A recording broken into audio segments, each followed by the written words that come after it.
Well, thank you, worship team, for singing about the name of Jesus. For the sake of his name, I would intend to challenge you this morning to become men and women of integrity.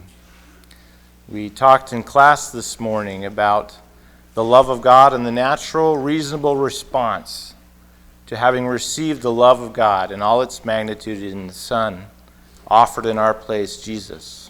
That reasonable response is to become a living sacrifice, to offer our lives to him in service. And so I'd like to flesh out a little bit this morning about one of the aspects of what that would look like: integrity.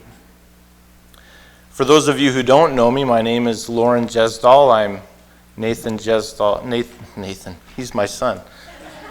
I'm David Gjesdal's son. My family and I live in Vancouver, Washington, but I spent the first 18 years of my life growing up in this church. And so when we come back here for Thanksgiving, it's with Thanksgiving I say to you, thank you. Family is a beautiful thing, and so many of my aunts and uncles are here and cousins, and they blessed and enriched my life. So thank you. But I'm also encouraged that there's some of you I don't know and some of you I'm not related to. So whenever I come back and I see new faces I don't know, I think things are going right. That's a good thing. Praise God for it. I originally gave this talk at the Meridian men's retreat a few weeks ago, so those of you who've heard it, I apologize. But for those of you who weren't there, I want to make sure you understand that you're all invited. The Meridian Church, the Harrisburg Church, we invite you to join us at the men's retreat each and every year. It's a time of encouragement and a time of blessing, but I'm afraid, going to confirm some of your worst suspicions this morning, that at men's retreat, we do sometimes talk about sports. And our theme this time was stepping up to the plate, and we used baseball as a metaphor to help us understand some of the things God has for us in our lives. And I just want to make a real quick defense. I'm not the first one to do that, nor is the Meridian men's group. Paul liked to use sports as a metaphor. Not because the athletes were any more holy or spiritual then than they are now. In fact, the games that they played were pagan games. But because the kind of dedication it takes, the kind of training and discipline it takes to pursue an athletic goal is so much of what God asks us. Discipline and training and commitment to pursue the goals he has for us in our lives. And one of those goals is integrity. So I'm going to try and use baseball a little bit this morning, and particularly a player some of the old fans of baseball may appreciate, to help us see what that looks like in flesh and blood terms. And also take the opportunity to explain why it's so important. But before we do that, let me just pause and ask you to pray with me and ask God to do the talking this morning through his Spirit. Father in heaven, we give you thanks and praise always and every time we can for all of your great blessings. This week we give a particular emphasis to it, but every day you provide for our needs. Every day you are the author and sustainer of life, and every day your Son's forgiveness is offered to us who need it so deeply. Thank you and praise you. Help me, Lord, to explain your word and your will more clearly this morning. And we'll give you the honor and glory and praise. In Jesus' name, amen. They say that the most difficult task in all of professional sport is to hit a baseball. Somebody's throwing a round object at you as hard as they can. And you have a round stick. I don't know why they didn't make it square or big and flat like they do in cricket. It seemed like that would be a little easier, but no. They throw a round ball that you're challenged to hit with a round stick. It's coming 90 miles an hour, and you're not allowed to duck. You need to swing. Step up to the plate, stand in there, and swing. And they say that's as hard as any other task in sport. So baseball really celebrates the hitter. And they keep lots of statistics about hitting. And this discussion of who's the greatest hitter is a big deal. So I'm going to test your sports trivia here just for a second. Who's the greatest hitter? Who has the most home runs in a season? I mean, home run, that's the spectacular thing where they just whack the ball out of the park. That would be a good measure, I would think, of hitting. So who has the most home runs in a single season? Aha. So at the moment, Barry Bonds holds the record with 73 home runs in a single season. How about the most in a career?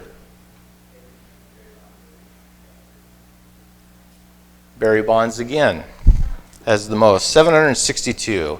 But you know that those home run hitters, they tend to strike out a lot too.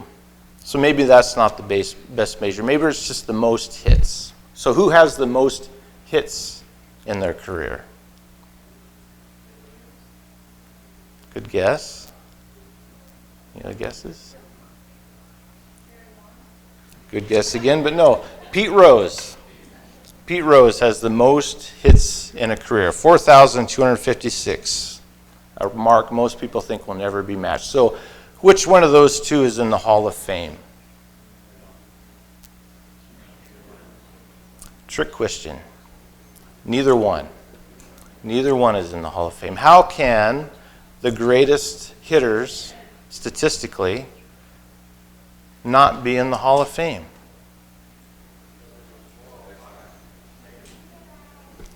So Pete Rose was caught betting on baseball and was banned from baseball for the rest of his life and is excluded from the Hall of Fame.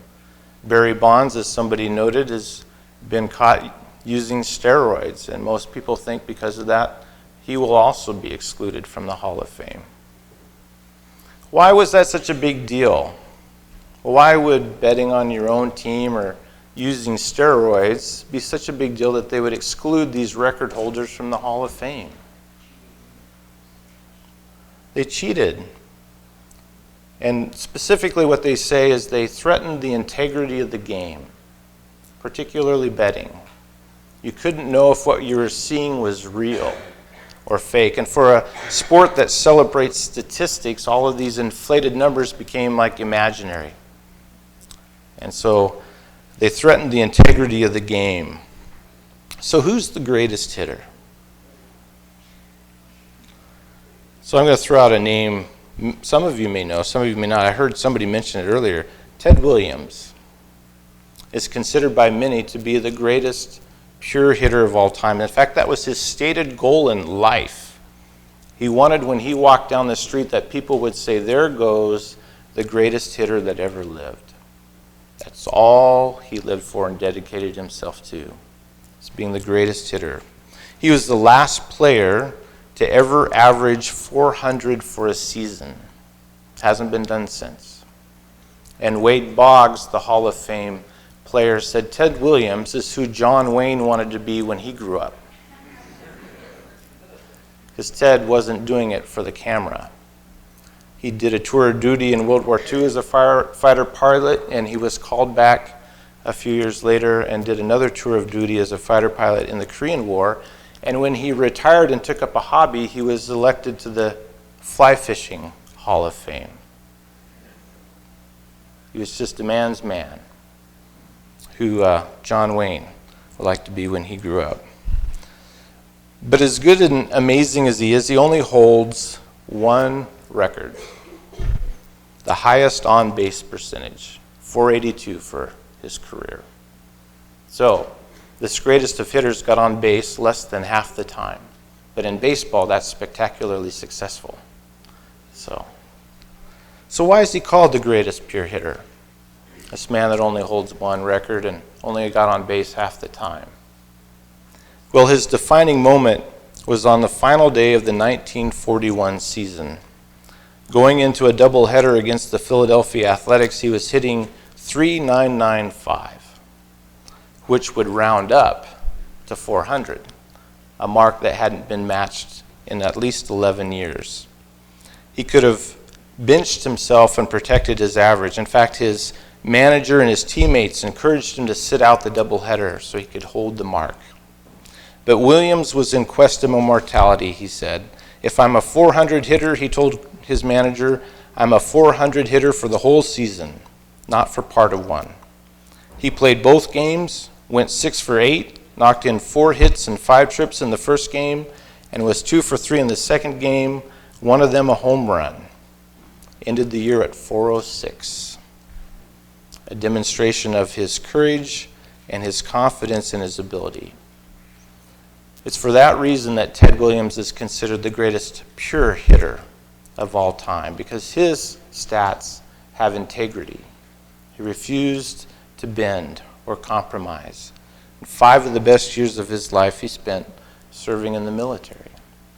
If anything, he could have done more statistically in baseball if he'd been willing to compromise or take shortcuts, but he didn't. And for that reason, he was a first ballot Hall of Famer. So what's similar between Ted Williams and that story I just related in the Christian life? Well, we need to live so as not to threaten the integrity of the name. We need to hold the name of Christ high. If we carry his name with us wherever we go, then for the sake of his name, we too need to have integrity. If we want to be first ballot Hall of Faithers, we need to have integrity. We need to remember there's only one ballot and only one voter in the Hall of Faith. And there's no bench on God's team. There's no sitting out. We go up to the plate every day, moment by moment. We need to step up with integrity daily. So what is integrity? I've used this word several times. What does it mean? How would you define it? Whole? Integral? That's the root of the word integral. I'm going to talk about 2 dimensions of integrity, 2 aspects this morning. The first one is moral consistency. Moral consistency. In 1 Peter 3:16, we read this morning, you saw it up on the slide, it said, "Keep your conscience clear. Then if people speak against you, they will be ashamed when they see what a good life you live because you belong to Christ." That first part, keep your conscience clear. Keep is a pursuit. It's something you're doing all the time. Keeping your conscience clear. The because at the end there is both the why and the how. Because you belong to Christ. But I'll get to that more in a minute. But for the sake of his name, we're to keep our conscience clear. Ted Williams' batting success was built on consistency. It said that Williams' hitting superiority left opposing managers apoplectic, none less than the Indians' Lou Boudreau, who in 1946 invented the Williams shift as a means of coping with it. With the shift, when Ted came to the bat, all defensive players but the left fielder moved to the right side of second base. So you can just imagine, he steps up to the plate and everybody just goes over there, leaving this giant hole on the left side. They're daring him to hit it there. But Ted Williams, the greatest of all pole hitters, stubbornly refused to do so, thinking that to alter his stance and swing in order to push the ball toward the left might damage the lethal pole hitting instrument he had perfected all his life. As Garver admiringly observed, Ted was dedicated and worked exceptionally hard. He knew what it took to be a hitter, and he didn't deviate from it. Thank you. So our challenge with integrity is to step up to the plate of moral consistency, to do what's right as God defines it without deviation. Whether you think anyone's looking, whether you receive a reward or not, and without regard to what the culture is doing. The whole world can shift on a moral stance, but integrity holds fast to God's standard. Consider Joseph. He ran from Potiphar's wife in a foreign land as a slave. And we don't know a ton about the culture at the time, but slaves were property. And it may have not been entirely unusual for a master to want to sleep with his slave or to think that that was a right. Egypt may have been a very promiscuous place where such things were permissible. Joseph was far from home. Nobody he knew would have known whether he had compromised on this standard or not. In fact, he'd have every reason in the world to think, everybody has forgotten me and abandoned me. Why not?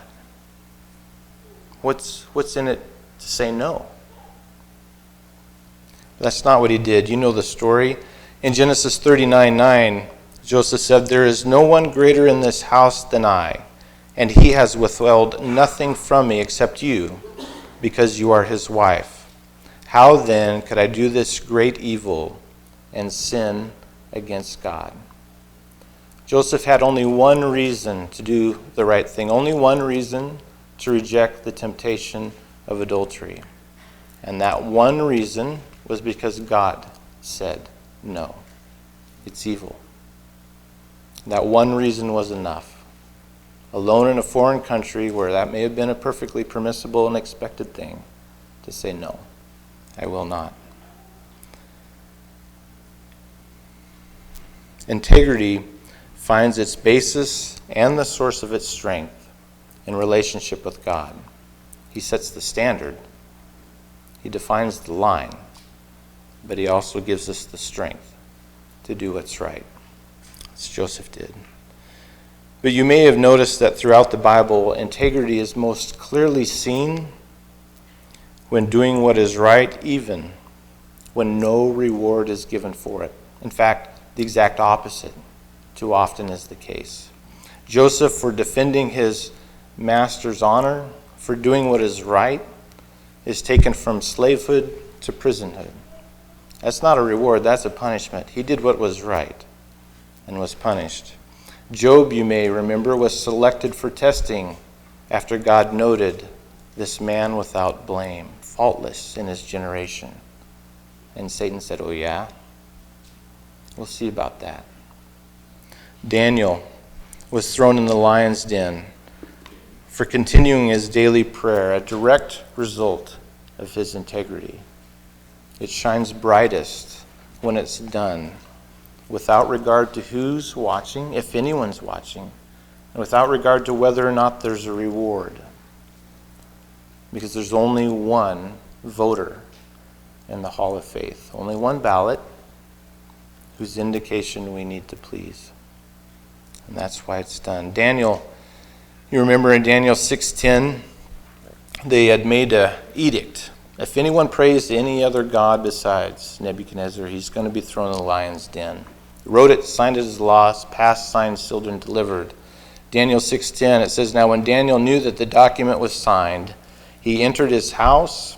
Now in his roof chamber he had windows open toward Jerusalem, and he continued kneeling on his knees 3 times a day, praying and giving thanks before his God, as he had been doing previously."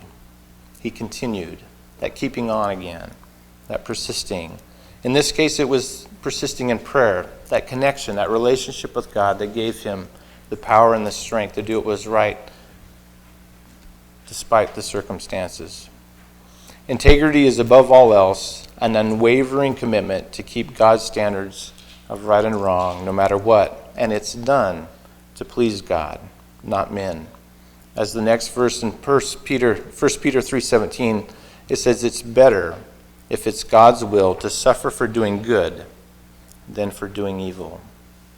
Better to suffer for doing good than for doing evil.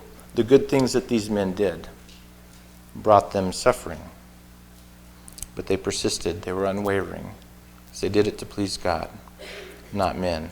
But sometimes, let's be real, it's sometimes cloudy. What's right? What's wrong? What should I do in this circumstance? We have some things that are bright and clear. We have the 10 Commandments and some principles that flow from that, and we can draw a bright line, and that's relatively easy. But in the workaday real world, sometimes situations come up and we wrestle with, what's the right thing to do here? How should I respond here? I'm not really sure. So let me give some principles that may help, and an example from Ted Williams. It says Ted Williams had an acute development of all his senses. One time he felt the batter's box in Kansas City was slanted slightly from front to back. I felt as if I were hitting uphill, he wrote. I told the groundskeeper about it, and the next time we came into Kansas City, it was level. I hit 2 home runs that day, and when the Kansas City manager learned what had happened, he almost fired the groundskeeper.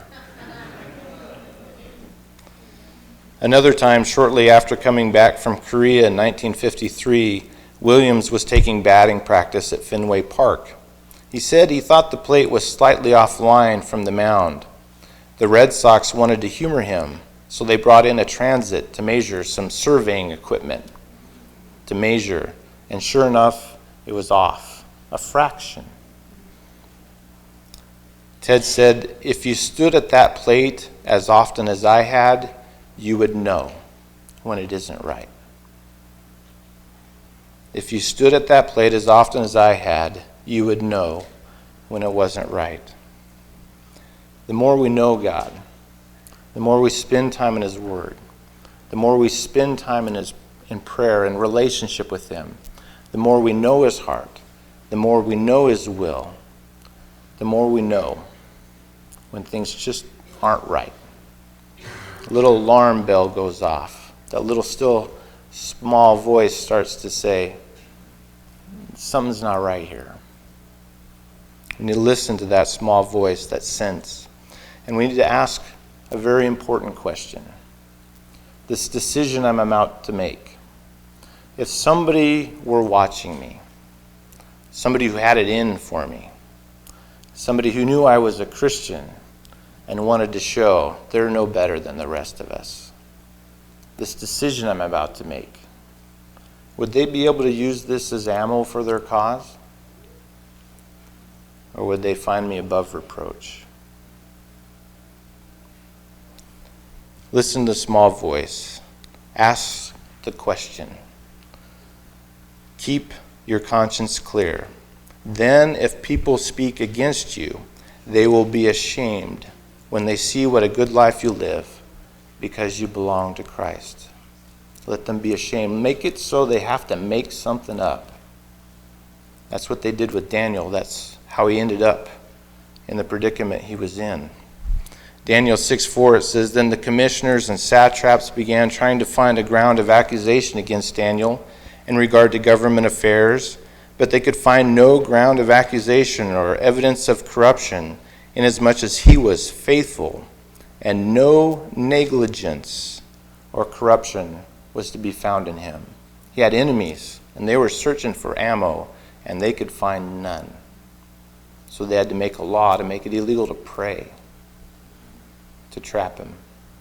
Let it be so with us, that they should be ashamed. And that also brings us to the second dimension of integrity. It isn't just about doing the big things right. It isn't just about religious things or churchy things or even moral things in the classical way we tend to think about it.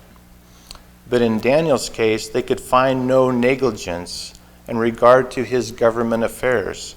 On his job, he was diligent. He was faithful with the responsibilities entrusted to him. So the first dimension of integrity is moral consistency. The second dimension of integrity is diligence. Doing your best in all things. Doing your best in all things. No negligence. A.W. Tozer, in his book, The Pursuit of God, has this quote, One of the greatest hindrances to internal peace which the Christian encounters is the common habit of dividing our lives into 2 areas, the sacred and the secular.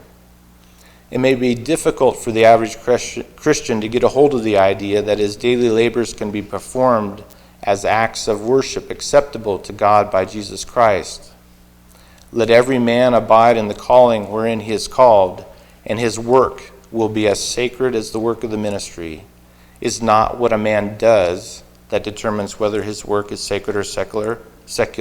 It is why he does it. The motive is everything. Let a man sanctify the Lord God in his heart, and he can thereafter do no common act. For such a man, living itself will be sacramental, and the whole world a sanctuary. Present your bodies as living sacrifices. Everywhere. at all times, in each circumstance, not just Sabbath and the house of God, but daily, even at work. Everything an act of ministry. Integrity means that we need to see our work as ministry, as Paul said it in Colossians 3:23 and 24. Whatever you do, do your work heartily, as for the Lord rather than for men, knowing that from the Lord you will receive the reward of the inheritance. It is the Lord Christ whom you serve. For the sake of his name, we work with diligence. Joseph could be trusted to do his best for his employer when a slave. You remember the story in 39:6 of Genesis? It says his master left everything he owned to Joseph's charge, and with them there he did not concern himself with anything except the food which he ate. Well, that's one thing. Maybe as a slave you would live better if you worked harder. Okay. But how about as a prisoner? In Genesis 39:22 and 23, it says the chief jailer committed to Joseph's charge all the prisoners who were in the jail, so that whatever was done there, he was responsible for it. The chief jailer did not supervise anything under Joseph's charge, because the Lord was with him, and whatever he did, the Lord made to prosper. Can you imagine? You get sent to jail for preserving the honor of your master. It's entirely unfair. You're in this country for unfair reasons altogether. You get sent to jail. What does the first new guy in jail get asked to do? Hey, Joseph, go clean the latrines. What did he do? The best he could. And it was noted. Everything he did to the best of his ability, and it shone. And even in jail, he rose to the top.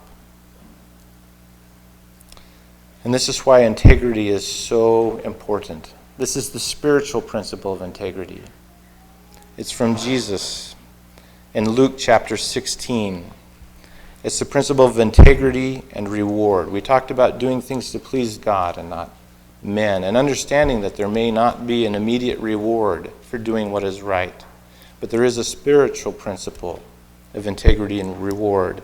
In Luke 16:10 through 12, Jesus said, "He who is faithful in a very little thing is faithful also in much. And he who is unrighteous in a very little thing is unrighteous also in much.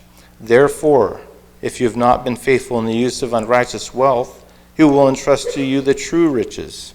And if you have not been faithful in the use of that which is another's, who will give you that which is your own?" This is the principle of integrity. It qualifies us for use in God's kingdom's purposes. What we do with the tangible material world, how faithful we are in little things like our employer's money and office resources. These are the things that tell God this person can be trusted with important things, because he takes care with little things. He can be entrusted with physical material things.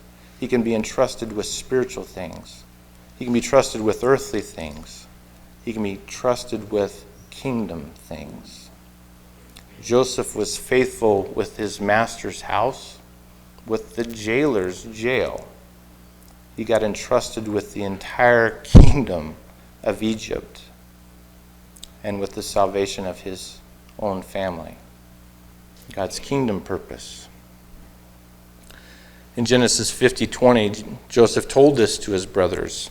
He says, "As for you, you meant evil against me, but God meant it for good, in order to bring about this present result, to preserve many people alive."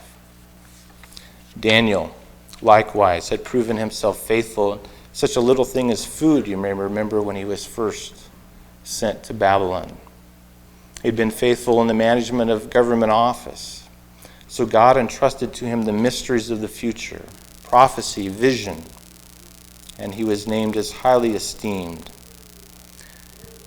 In Daniel 9:23, the angel comes to Daniel after he was praying and asking for understanding of a dream he had. The angel says to Daniel, "At the beginning of your supplication, the command was issued, and I've come to tell you, for you are highly esteemed. So give heed to the message and gain understanding of the vision. Integrity brought esteem to Daniel in the hall of heaven, and inclusion into the hall of faith on the first ballot while still alive. Daniel 12:13 says, the angel, again talking to Daniel, but as for you, go your way to the end. Then you will enter into rest and rise again for your allotted portion at the end of the age. God said to Daniel, I voted, you're in the hall of faith. Integrity qualifies us for God's use to service kingdom purposes and inclusion into the hall of faith. So how were these men able to do it? Daniel, Joseph, and Job, in the midst of all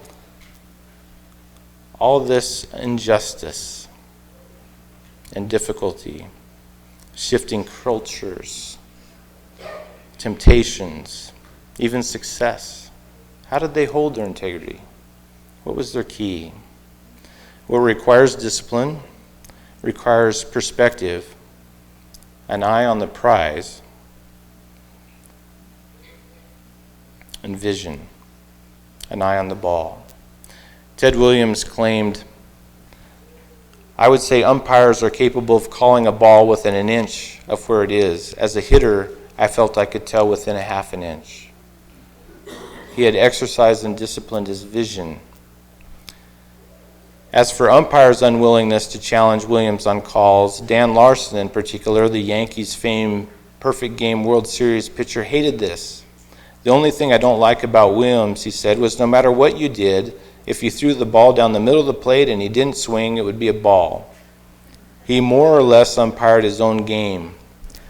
Virgil Trucks tells a perhaps apocryphal tale about a game between Detroit and the Red Sox in Boston. Joe Ginsberg was catching, and Williams came up and walked on 4 straight pitches. And Joe's questioning the umpire about it. And the last one he said, Bill Summers was the umpire. He said, Bill, don't you think that ball was a strike? And Bill said to Joe, Mr. Ginsberg, Mr. Williams will let you know when it's a strike. If he swung, it was a strike. If he didn't, it was a ball. His vision was legendary. They made up stories and told tales like this about the acuteness of his vision. But this is how Ted described his sight. Sure, I think I had good eyesight, maybe exceptional eyesight, but not superhuman eyesight. A lot of people have 20/10 vision. The reason I saw things is that I was so intense. It was discipline, not super eyesight. Williams even admitted he had trouble seeing at times after he was struck in the right eye with a hazelnut as a youngster. In school, I was always checking it, holding a hand over the other eye to see if the bad one was going to be okay that day. I never had any work done on it or anything, never had it checked, never wore glasses, but a lot of times during my professional career, I couldn't see well. He had the discipline of vision, perspective, to see what was important, particularly to see what was right there in the moment in front of him. There's a game going on, there's a score, there's strategy, and all that is true. But when the pitcher takes the ball and he winds up and throws, there's only one thing to focus on. That pitch, that swing, that hit, that moment. We're living in a big picture world. There are eternal perspectives that we need to have and purposes we need to have. But moment by moment, day to day, the task, the decision right in front of us needs our full attention, needs our diligence, needs our moral consistency, needs our thought for the sake of the name. What should I do? How should I act? Keeping our eye on the ball to make sure we hit this one pitch. Paul describes having a big picture goal while at the same time keeping your eye on the ball in Philippians 2:15 and 16, where he says, so that you will prove yourselves to be blameless and innocent, children of God, above reproach, in the midst of a crooked and perverse generation, among whom you appear as lights in the world, holding fast the word of life, so that in the day of Christ I will have reason to glory, because I did not run in vain or toil in vain. Big picture perspectives. Christ is returning. We want the reward, entry into the hall of faith, but focusing on the moment, being above reproach for the sake of the name, because we are to shine as lights in the world to draw others to him. Integrity shines brightly in today's world. People who will do what's right, no matter what, who will hold that line and not compromise, who will be diligent, whether or not you're rewarded, whether or not your boss treats you fairly. Integrity shines bright in today's world. It will draw others to Christ. That's our big picture perspective. But unless we have our eye on the ball in that moment to ask that question, will this glorify Christ? We can miss it. So my challenge to you today is to step up to the plate. Commit yourselves to the pursuit of a life of integrity. Be diligent. Do your best daily. Big and small, secular or sacred. Be morally consistent. No matter how the culture shifts, know God, know his word, know his heart, know his will. Let those define your choices, your behaviors, your morality. Invest time in his word. Invest time in his prayer so that you can know these things, have a sense of it. Listen to that still small voice when it prompts you to consider this choice. And always remember, integrity is what qualifies you for kingdom purpose. We all want to live lives of meaning and impact. How do we have the privilege of doing such a thing? By proving ourselves faithful in the little day-to-day of life. Then we can be entrusted with things that are much more eternal, much more significant. As people of integrity, let it be your life's highest ambition to hear these words from Matthew 25:21, from the parable of talents. His master said to him, "Well done, good and faithful slave. You were faithful with a few things. I will put you in charge of many things.